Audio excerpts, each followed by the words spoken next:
يا الله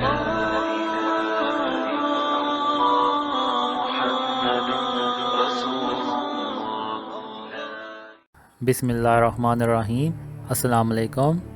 میں اس ویڈیو میں کچھ ایسے چونکا دینے والے حقائق سے پردہ اٹھا رہا ہوں جن کا مجھے اپنے رحمانی خوابوں کے ذریعے سے پتہ چلا ہے۔ مجھے اس میں ذرا برابر بھی شک نہیں ہے کہ یہ واقعات یکے بعد دیگرے پیش آئیں گے۔ میں نے اپنے کئی خوابوں میں اسلام کو 3 قلعہ نما مضبوط عمارتوں کی صورت میں دیکھا ہے۔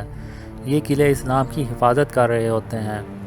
حال ہی میں اللہ تعالیٰ نے ان قلعوں کی حقیقت بھی مجھ پر ظاہر کر دی ہے۔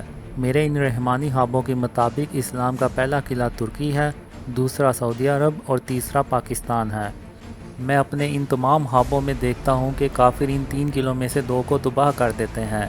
ایک خواب جو کہ میں نے دسمبر 2015 میں دیکھا تھا، اس میں حضرت محمد صلی اللہ علیہ وآلہ وسلم نے مجھے بتایا کہ پاکستان اسلام کا آخری قلعہ ہے۔ اس تصویر کو دیکھیں۔ اسی طرح دسمبر 2014 کو ایک خواب میں اللہ نے مجھے دکھایا کہ اسلام کے 3 بڑے قلعے ہیں۔ میں دیکھتا ہوں کہ اس میں سے 2 کو دجالی قوتیں تباہ کر دیتی ہیں اور انہیں مسلمانوں کی طرف سے کسی خاص مزاحمت کا سامنا نہیں کرنا پڑتا۔ یہ مسلمانوں کے لیے بڑی تشویش کی بات ہوتی ہے جب اسلام کا پہلا قلعہ تباہ ہوتا ہے مگر وہ کچھ نہیں کر سکتے۔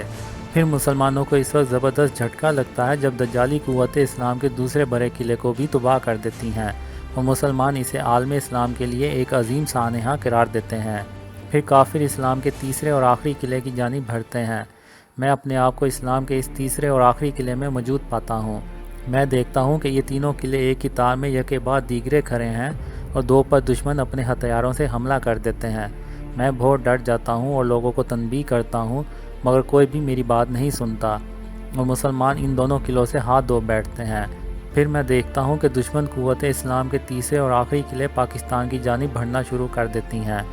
کچھ مسلمان خوف زدہ ہو کر بھاگنے لگتے ہیں اور چھپنے کی کوشش کرتے ہیں۔ میں انہیں کہتا ہوں چاہے تم بھاگو یا مقابلہ کرو، تم قتل کر دیے جاؤ گے۔ پھر میں اسلام کو بچانے کے لیے لڑ کر مرنے کا فیصلہ کرتا ہوں۔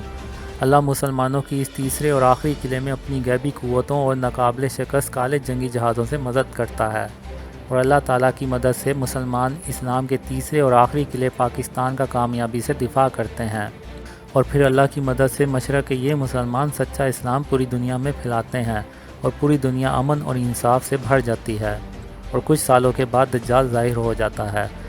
اللہ تعالیٰ اسلام کے ان تمام قلعوں کی حفاظت فرمائے، آمین۔ میری آپ سے گزارش ہے کہ اندھیروں میں نہ رہیں اور ان خوابوں کا مطلب سمجھنے کی کوشش کریں اور ان خوابوں کو پھیلانے میں میری مدد کریں۔ انشاءاللہ طاغوتی قوتوں کی چالیں بہت جلد الٹ جائیں گی اور رحمانی خوابوں کے ذریعے سے دی گئی یہ بشارتیں سچے مسلمانوں کی حوصلہ افزائی کا باعث بنیں گی۔ مزید جاننے کے لیے میرے فیس بک پیج یا یوٹیوب چینل کو وزٹ کیجیے۔ جزاک اللہ خیر۔ السلام علیکم۔